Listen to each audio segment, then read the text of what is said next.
You're watching Rogers TV.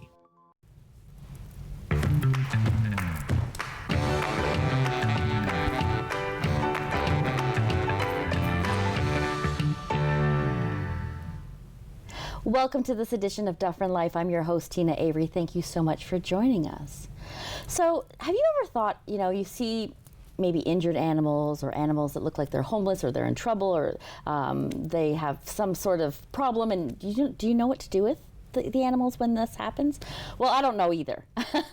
So joining me today is a familiar face, Angela Van Bremen. She is from the Procyon Wildlife Foundation. Thank you so much for joining us. Oh, thank you very much for inviting me. It's always a pleasure to talk with you, Teena. It is. It's always a pleasure to have you on. And we did talk about a gala that you did last year, and I'm so happy that you could come back and share a little bit more about your second annual gala. Yes, we're excited. We did very well with our previous gala, our first ever, and this year we are holding a second annual gala. It's going to be located in Bolton at the newly renovated Caesars Center. Okay. And gorgeous facility. We had a tour of it just recently, and so we'll be holding the gala there. And the gala's main focus is to raise funds for us to continue our work rehabilitating and releasing, once they are healed, wildlife back into their natural habitat.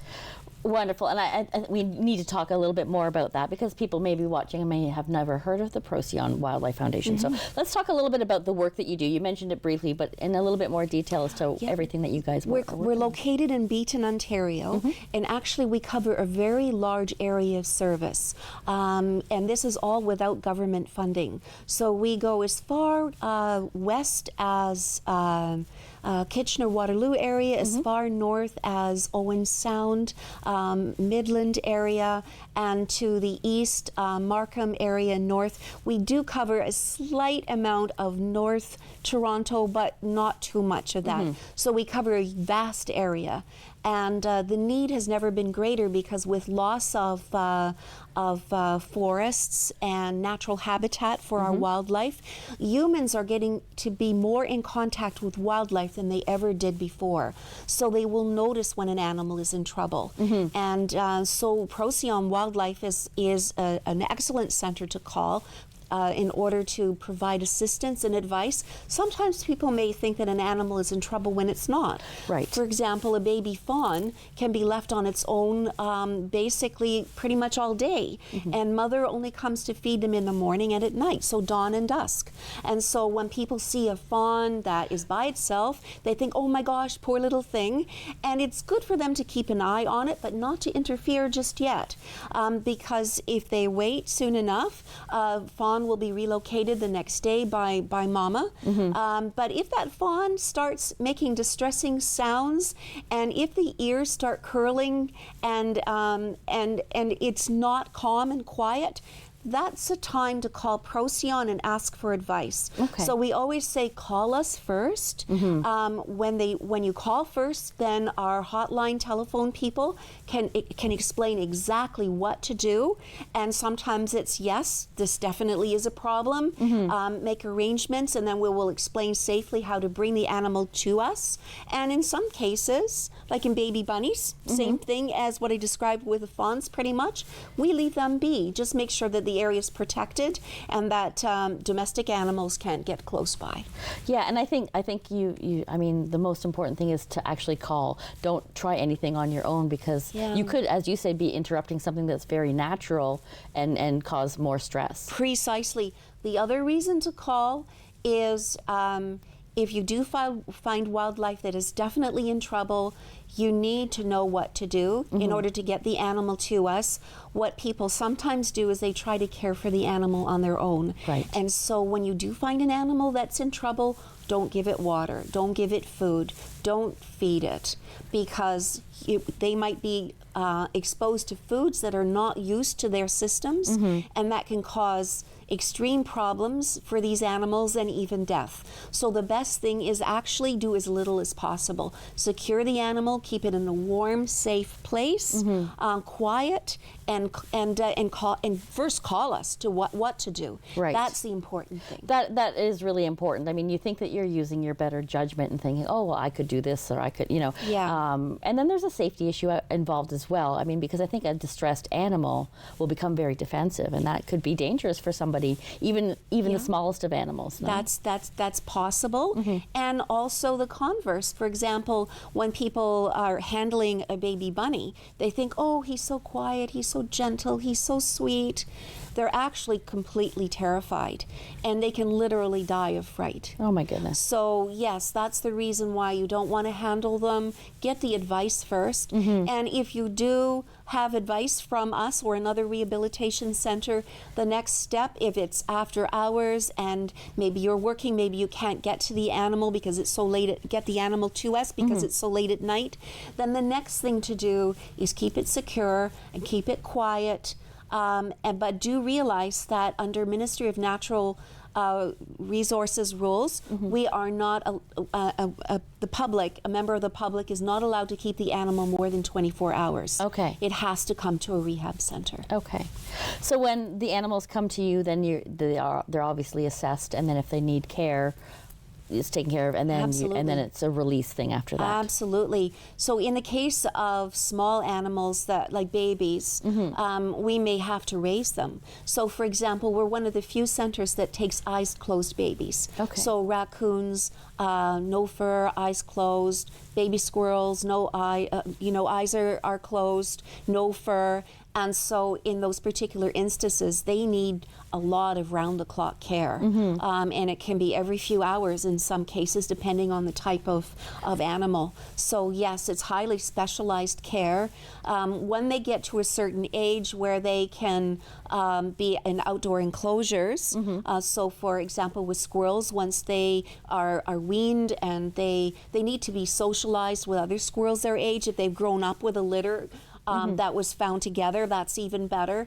And then they go into outdoor enclosures to get used to the elements, and then eventually they get released back to the same area that they were found. Okay. So in the case of infants that were found, they can be released within 15 kilometers of where they were originally found. Okay. In the case of an adult, it's only 1 kilometer. So for example, we've been taking care of a lot of foxes that have mange. So in this particular case, they're adults. They know their hunting area. They know where their food sources are, where the water is. And so in that particular case, when we are releasing an adult fox or another adult, we need to release them very close to where they were found, within that kilometer, so that they can say, I'm home. I know where I am. I know where my food is. I know where my den is, etc. Right. So those are the two differences between if we are rehabilitating an animal that's been injured, maybe hit by a car, compared to a nest of baby rabbits or squirrels or raccoons. Those that are hand reared, we have a little bit more flexibility with the range that we can release them. Okay. I think I've talked about my dog many times. I have a 125-pound German Shepherd, and for some reason, this mama bunny comes back every year and decides that it's a great idea to be in my backyard. Of course. With my dog. Of course. And of course, mama bunny's always fast and furious out of the, when he comes out, but I'm always so worried about the bunnies. But I don't want to interfere with what's happening with something like that. What you can do, there are a couple of clever things, and I had a friend who went through this summer, and what she did was she secured the area where she had found the nest and a very small opening for the mother to come in and out to feed her babies, because she does the same thing. Right. As the deer I was explaining, they come in the morning, they come at night. Some people will do sort of like a hamper basket, Okay. and then they have a small opening cut, and then they can go into that hole and feed their babies and then come back out. If you have animals, like domestic animals that are roaming freely. But if you can fence it off, but so that the mother rabbit still has access, that's ideal. Okay. That's better than removing them because they don't have any scent. So if you were to relocate that nest, the mother will never be able to find her baby. So she actually remembers exactly where the nest is, but she won't be able to find them if you move them. Really? So it's really important. There's never more appropriate thing to say, do nothing, do not interfere. Right. But if you have to, then get the advice and take measures like protecting a nest. If you know there's a nest there, just take measures. What some people do is they even will put a string around the nest or chalk it off, and if they see that the string or the nest has been disturbed, not the nest but the chalk or the string, then they know that the mother has been there to feed the babies. Okay. That's another thing that some people do, provided they don't have a domestic animal roaming about. Well, this is it, and he's quite a big, I mean, I love him to pieces. He's quite a big beast, and I'm always terrified that he's just going to scare them to death. Like he's such a big guy, and I mean, I don't know what he would do. I mean, we've been lucky so far, but it's something that you don't expect. Like I'm thinking, why would you choose my backyard? It has a very large beast in it, yeah. Yes, well. But we can't always, you know. The rationale, I don't know. Absolutely. Well, I want to make sure we touch on the gala itself. So let's talk about what people can expect at the gala. It's going to be a beautiful event. It's going to start off with some lovely hors d'oeuvres. And we have a wonderful, the food is going to be fantastic. They've got an excellent reputation for food at Caesars Center. And so there will be an antipasto, a pasta, greens on the table for salad, and then there's a choice because a high percentage of us at Procyon are either vegetarians or vegans. So we have options for vegetarian and vegan, but we do have a braised beef available for our meat lover friends. Okay. So we have a nice assortment of food available. We are going to have a very interesting guest speaker. His name is Barry McKay, and he's from Animal Alliance. And his mother was one of the first pioneers with respect to wildlife rehabilitation, and he grew up doing this, and he's now in his 80s. Okay. So these are, the speaker we're going to have is really someone who has been in the early days of recognizing the need for wildlife rehabilitation. Okay. So we're thrilled to have him as our speaker. Deborah Spillar, who is our custodian director, she will also be doing a presentation on the improvements that we have made to the center, one of which is a 50-foot aviary for our birds of prey. Oh, nice. So we're super excited about that.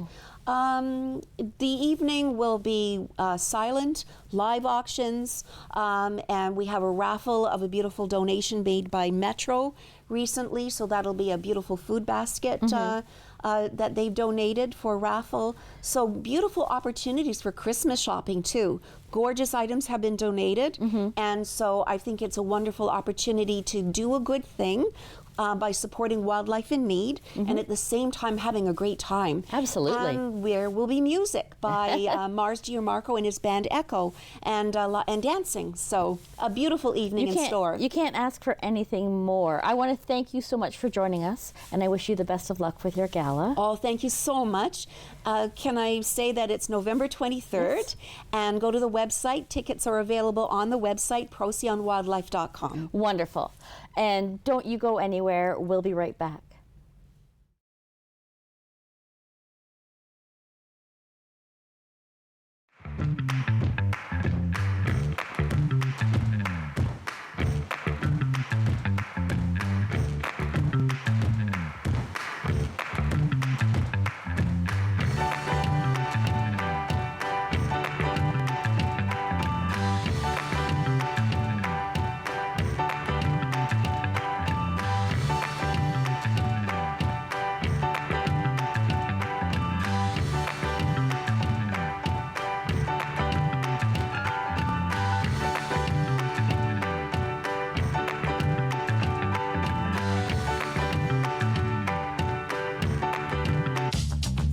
This program is brought to you by Ignite TV. Now you're in command. Visit Rogers.com for more details.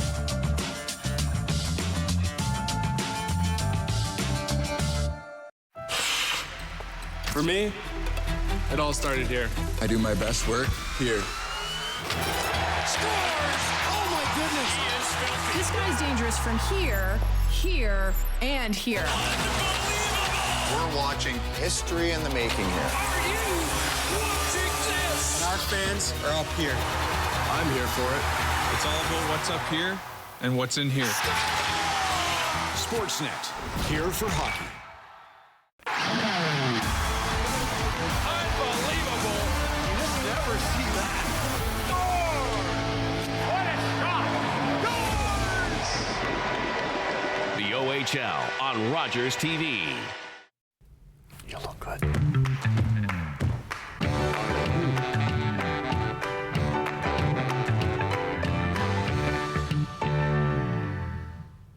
Welcome back to Dufferin Life. Thanks for staying with us. And if you're just tuning in, as always, you're tuning in at a great time. So we're coming up to a day of remembrance, a day that's very important for everybody. And I'm very happy and thrilled to have Chuck Simpson. He is the president of the Royal Canadian Legion, Branch 233 here in Orangeville. Chuck, thank you so much for joining me. Thank you for inviting me. It gives us an opportunity to talk about the Legion and remembrance and what's coming up on a very important day for us. Absolutely. Well, let's start talking about that day right off the bat. And I mean, I grew up learning all about Remembrance and Remembrance Day and why it's important. But let's talk about why it's important for those. Well, the way it goes back to the 11th of November of 1918. The First World War ended, so they have it the 11th day of the 11th month. The armistice was signed, and that's what they called it, the armistice, and it was called Armistice Day for the longest time, and then it got changed to Remembrance Day because of 60,000 plus Canadians lost their lives in that battle, and they were looking for a specific day to remember those lost souls, and it's gone there. Of course, we've got into World War II, where we lost 40,000 plus individuals. And unfortunately, we went into the Korean conflict, and we lost 516. And then after that, we were into, it's a little hard to describe, but the peacekeeping time, and we've lost many servicemen there. And then, of course, the last big conflict we were in was in Afghanistan, where we lost the 128 all souls. And those people need to be remembered. But we also must remember all the wounded. We must remember the folks at home. We tend to forget the soldiers that go over, but they left somebody behind. So they're the folks that decided to remember those folks. And that's who we, there's more than just the soldier involved. There's families and children and husbands and wives, and they get involved. So we created an organization called the Legion, and in there you have your veterans and you have your associate members. These are the husbands and wives and dependents. And then you have affiliate members. These are citizens who have just want to support the Legion and the veterans. So that's how it's broken up. And come the 11th of November, 10:30, we form up at our branch. We march down, go down to Alexandria Park, and where we do remember those who have gone. And that's what we do. And hopefully we'll have a lot of folks, because it's on a Monday this time. Right. Yeah, that's the big, but the town has never failed to come out and support. Absolutely. I do try to be there every year. My dad was a member of the Legion and a huge supporter. He was in the Air Force for several years, and while he was alive, there was not a Remembrance Day ceremony that was ever missed. Well, I was going to say thank him for his service, but anyway, I'm not from a military background. My sister was in the military. She was a military policeman, and there was mine. But my wife's family is, I tell you, right from corporal to general, there's a wide spectrum. So that's actually, I was heading for Egypt on a UN tour, and I was going out, and she was coming in, and I shook her hands, and then about 7 months later, she was at a welcoming home party. And 8 months later, we got married. Wow, that's quite the story. Oh my goodness, that's an amazing story for sure. But it's, again, our family, my wife and I served I did 37, she did 22, and I don't know the others. There's a lot of years in history, and every 11th of November, we do go out and pay homage. Mm-hmm. Even before I was actively involved in the Legion, I still went out. Yes. And funny story, she's the president of the LA of the branch, my Okay. wife. I'm the president, and she's my senior by 2 weeks, and she lets me know. There you go. You know what? I'd probably do the same. Yeah. But it's a military. And Yeah. unless we get out, like a show like yours, I don't know. I think that sometimes people forget Mm-hmm. I do. until all of a sudden you see us out and about, postings on the TV. Our Dominion Command really gets going out with advertising and all that. And it's almost, like some folks today said to me, it's that time again. Oh my goodness. Yeah, so for us, we live it every day, but I can understand other folks if you're not actively involved in the Legion Mm-hmm. or the act of remembrance, it can be, oh my, it's that time again. It is that time again, for sure. And I think, you know, and I think we all do it at some point in our lives, or most people do. We take for granted the country that we live in, and everything that it does for us, and all aspects of the military, and all aspects of everything that's being done, and those people that... It's been a long time since we've had conflicts in North America. Mm-hmm. Everything that we've been involved in has been away. Right. So it isn't in the home front. Yes. The only time it impacts is when you send your young men and women away, and there's death and destruction and wounding. That's when it affects the home front. Mm-hmm. So because they're away, we have to create a period of remembrance here in the home, Mm-hmm. and never let them forget it. Because we've been active, over 107, 8 years. Yeah. So we can't let that happen. No, absolutely not. And we're going to talk about poppies. And I mean, I learned the importance of putting it on the correct side.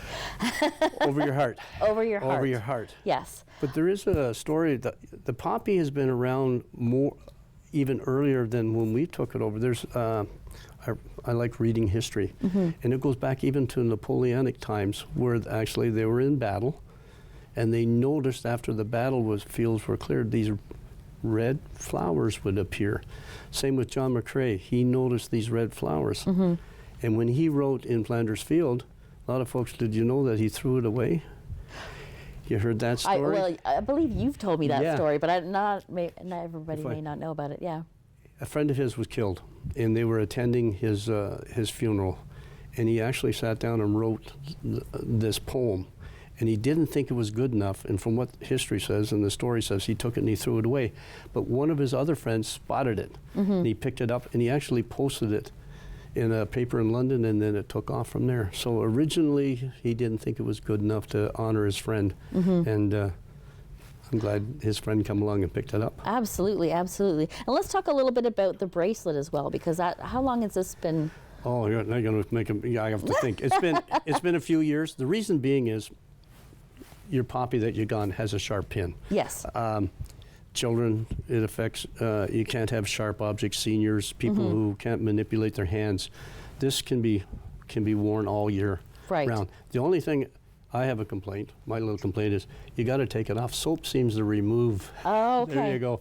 But it's easier for people to wear, Mm-hmm. and you can wear it all year round, because accordingly, they say the day of the last Friday of October to the 11th of November, you wear your poppy, and then you should take it down. Yes. And you can either put it on a grave site or something like that, but you should dispose of it properly, like a flag. Mm-hmm. But these here you can wear all year round, and Right. when people see that, they go, "Oh, what is that?" And we say, "Well, that's what's it say? Lest we forget." Lest we forget. Yes. Yeah, there we are. And what else we got? Oh, we got a. No. No. Yeah. We're going to stop that part Yeah. there. And I mean, I'm glad you brought it up, because oftentimes I'll see people that will have the poppy on after the 11th, and I'm like, I just want to go, like, you may want to just. I know you're going yeah. to make. I will politically answer you. That's the date. Last Friday in October to the 11th of November. But if someone comes and donates that poppy belongs to them, and it's how they feel. They may want to wear it in honor of a father, mother, grandfather. They're, you know what they're doing? They're remembering. You're so right. I'm not going to rock the boat. No, no, of course no, not. I'm No. not. So that's my answer. I'm going to get a phone call, but that's okay. No, we're everything not. is fine. Yeah. Absolutely. Yeah. So let's. I mean, we understand, or I understand, and hopefully everybody who's watching understands the importance of November 11th. But it's one of those things that I think you've touched on, and we've discussed. It's not just about November 11th. No. It should be something all year round. Yeah, we who serve. We took an oath for Her Majesty when I joined in His Majesty, and our duly elected officials. We are servants of the government and of the Crown, so we go where we're directed. So we expect support from who we serve, and we're doing Remembrance Day and Remembrance all year round. Support the wounded troops who need it. Those who pass on, the family needs support. That's the expectation. So we in the Legion are there in some ways to remind everybody what our duties were and what we consider duties of hires. So that's the important. Come the 12th, Remembrance doesn't stop on the 12th of November. No. And our responsibilities and duties don't stop at that either. Absolutely. Yep. And I just wanted to make a note. If you're not able to make it out on November 11th, Rogers will be airing the Remembrance Day ceremony as well, live. So be sure to tune in if you can't make it out there, because everybody should be able to access. We're going to be into all the senior centers, and we're into Westside High School, and we're into a great number of public schools. So we do go in, and in some cases we do a service in there, or we talk to the students. So we try to keep remembrance that way. So we're pretty busy for the next couple of weeks. Then we're poppy campaigning too. Yes. And we're in 8 stores. And we got about 175 countertop boxes out there. Wow. Yeah, yes. so we get support from the public that way, which we thank. And those funds that go towards supporting veterans and their families and the community as needed. Yeah, and I think that's important too when you've retired your poppy, when you find that the time to do that, knowing that the next year you come out, you're providing your support again by donating for another poppy. And I have to tell you, that money goes into a poppy trust fund.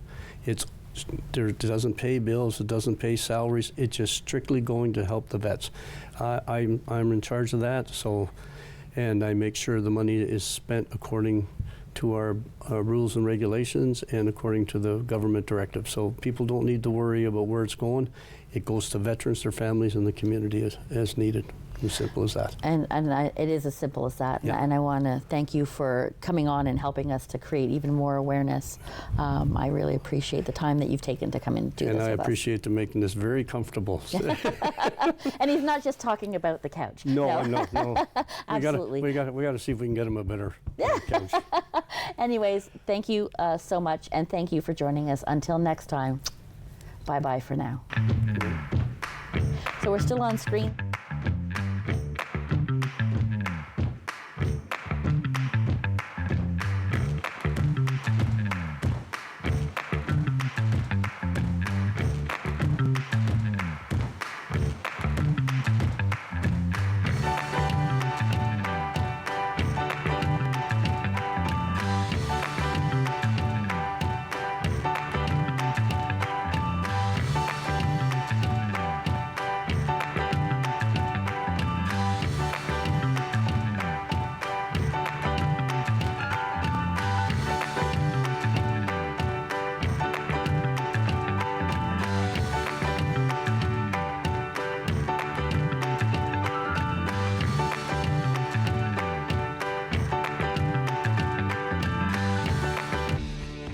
Connect with us by visiting our website or email us at comments@rogerstv.com.